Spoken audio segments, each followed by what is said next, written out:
Track Wrestling in Trnava, Slovakia, the Junior World Championships with Junior World Silver Medalist Aaron Brooks. Had about probably an hour or more waiting in line here for drug testing. A lot of time to think. What's been running through your mind since the gold medal match? Made some mistakes, you know, with my defense, and that was really the big factor of the match. You know, defense on my feet, he got to my leg, defense parterre, he got the gut wrench. So little stuff to, you know, work on, but it's all a process to get into the bigger stage. You know, senior world titles and Olympic gold. So we'll take it and keep working. What are you most proud of in leaving here with the way you performed? I'd say the way I adapted with little time.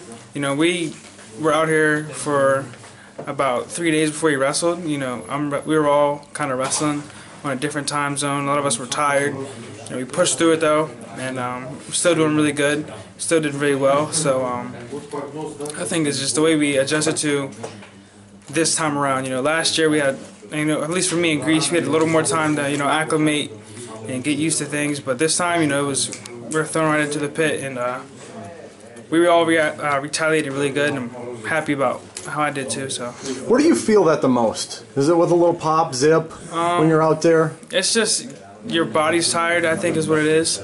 You know, I weighed in this morning, took an hour and 20-minute nap, and then I still came back to warm up, and I was still a little tired because, you know, around this time, usually I'm either asleep or I'm napping or something. So a lot of nights here, I'd wake up at 4 a.m., wouldn't go back to sleep, and but I think that was a big factor. But you still compete the best you can. I still competed. I left it all out there, so no regrets, but got some training. Your finals opponent from Japan, what challenges did he present? What were the biggest challenges he presented? He was strong, really experienced, older guy, really square too. I got off a couple double legs or underhook to cross knee, but he was really solid, stayed in good position, and he had some good cardio, and that was different for me. You know, a lot of times I'm the one with high cardio, but he also had it, so he was ready. Hats off to him. He was good. A couple really interesting flurries in there. I mean, the one that got reviewed was kind of a goofy sequence, yeah. and then also there was a sequence where you were getting driven out, it looked like, and you countered and scored 2 out of that. How were you able to do that? I don't really remember. I was just wrestling. It's just natural, it just comes. But was that when I went to the underhook, I think? I think so. I mean, yeah, he was pushing. I circled, dug an underhook, swung him. So when he stepped, I could go across body. And that worked real well. I got right to a leg lace, but he defended it right away and couldn't really get off a roll. Could have been a match changer, but What if you had it to do all over again, those last 15, 20 seconds, what would you have done differently? Squared my hips up when he got to my leg. I think got kind of lazy on my defense, relied on funk instead of straight up fundamentals, you know. Fundamentals come first, then comes the funk. I went funk first, and got me in trouble, got me out of position. So would have squared up my hips, and we would have been good. What's next for you? I go to Senior Worlds to help out some of the older guys, and then after that I'm going to go home. Been at it for a while. Yeah, let's talk about Budapest first then.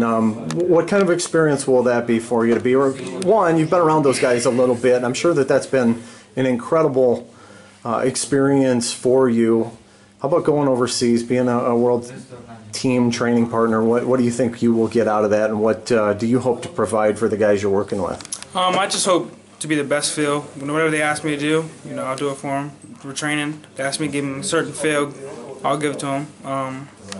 But I think I'll learn, you know, how they handle competing at a big stage, you know, even bigger than this, and how they do their warm-ups, so they take their training leading up the final 5 days. You know, if they're pushing hard, if they're light, technique, stuff like that, tuning up. So just watching everything. I don't know what exactly I'll learn, but I know I'll learn a lot. So. Then you'll go home for a while? How long will you be home? Probably till after Thanksgiving. And then back to Colorado Springs? Yeah, and then I go to Iran for a junior tournament, I think. So, and that'll probably be my last junior tournament other than college stuff. What do you think this next year will be like? You know, getting yourself ready. I mean, you got big goals. You're talking world and Olympic titles, yeah. But you got some goals on the college level, I'm sure, too, and getting ready for Penn State. What do you suppose the next several months will be like for you? I'm just working on, you know, here I got to see a lot of what needs to be worked on. Main things defense and defense, hardtail defense and on my feet defense. So I think these next couple months will be getting stronger, faster, better offense. Just working on that. Better head hands defense, getting them off the legs because like Coach KJ said, you can have all the offense in the world, but if you can't stop somebody from scoring, you won't win. So 79 kilos now. How long is that going to be your home? No, What do you think will be your weight in college? 84 or above. Yeah, I don't see me making 174 in probably 2 months. I can see. All right. Yeah. Anything else for us? No, it's all good. Thanks.